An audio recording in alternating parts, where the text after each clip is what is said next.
Kita bercakap tentang ahlu bid'ah lagi. Ahlu bid'ah ni adalah orang yang bodoh tapi dia rasa dia pandai. Kita tengok pada kitab Al-Ittisam muka surat 20.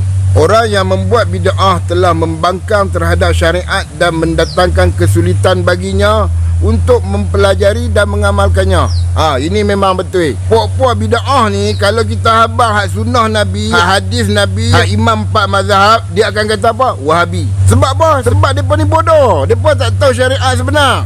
Agama depa adalah agama nenek moyang, bukannya agama yang berlandaskan Al-Quran dan hadis. Kita tengok lagi. Allah Maha mengetahui dan kita tidak mengetahui. Dia telah mengutuskan Rasulullah sallallahu alaihi wasallam sebagai rahmat untuk alam semesta. Allah Taala buat turun Nabi sebagai rahmat.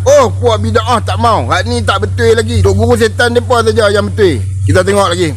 Ia menyangka bahawa dirinya mengetahui hal-hal yang tidak diketahui oleh pembuat syariat. Maksud dia apa? Dia anggap Nabi Muhammad tu bodoh. Puak bid'ah mana pun macam, dia anggap tok guru dia tu lagi pandai daripada Nabi. Sebab tu mereka tak boleh tinggal bid'ah. Kita tengok lagi. Jika demikian yang dimaksud oleh pembuat bid'ah, maka ia dianggap ingkar terhadap syariat dan pembuatnya. Namun apabila tidak demikian maksudnya, maka ia dalam kesesatan yang nyata. Maknanya dia buat bid'ah ni dalam bentuk apa pun sesat. Habis tu Nabi dah abang, jalan selain daripada Allah dan Rasul adalah jalan setan. Ahlu bid'ah adalah pengikut syaitan.